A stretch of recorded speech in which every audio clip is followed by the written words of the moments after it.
கிறிஸ்துவுக்குள் அன்பானவர்களே, உங்களை சந்திப்பதில் மகிழ்ச்சி அடைகிறேன். சகரியா 9:17.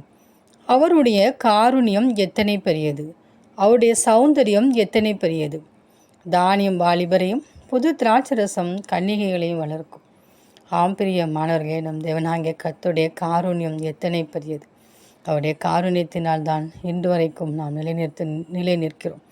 நாம் எத்தனையோ பாடுகள், பிரச்சனைகள், போராட்டங்கள், தேவனுக்கு பிரியமில்லாத பாவங்கள் செய்த போதும் தேவனாகிய கர்த்தர் நம்மை எவ்வளவாய் நேசித்து அவர் நமக்காக தன்னுடைய சொந்த இரத்தத்தையே பலியாய் கொடுத்திருக்கிறார். அந்த அன்பு எத்தனை பெரியது. அந்த காருண்யம் நம் ஒவ்வொருவரையும் அது பெரியவனாக்குகிறது. எனவே ஒவ்வொரு நாளும் அவருடைய காருண்யத்துக்காக நாம் காத்து நிற்போம்.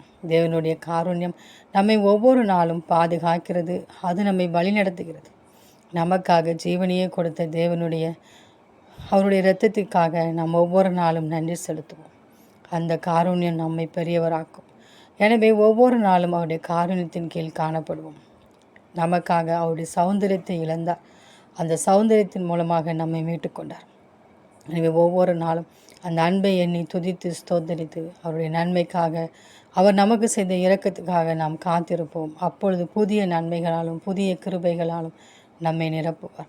தானியம் வாலிபரையும் புது திராட்சரசம் கன்னிகளை வளர்க்கும் என்பது போல அவர் நம்மை ஒவ்வொரு நாளும் கண்ணின் மணி போல பாதுகாத்து நம்மை அவர் புது சிருஷ்டியாக மாற்றி தருவார். அந்த தேவனின் அன்பு கரங்களை நாம் பற்றி கொண்டு அவரோடு கூட வாழ்வோம். ஆமேன்.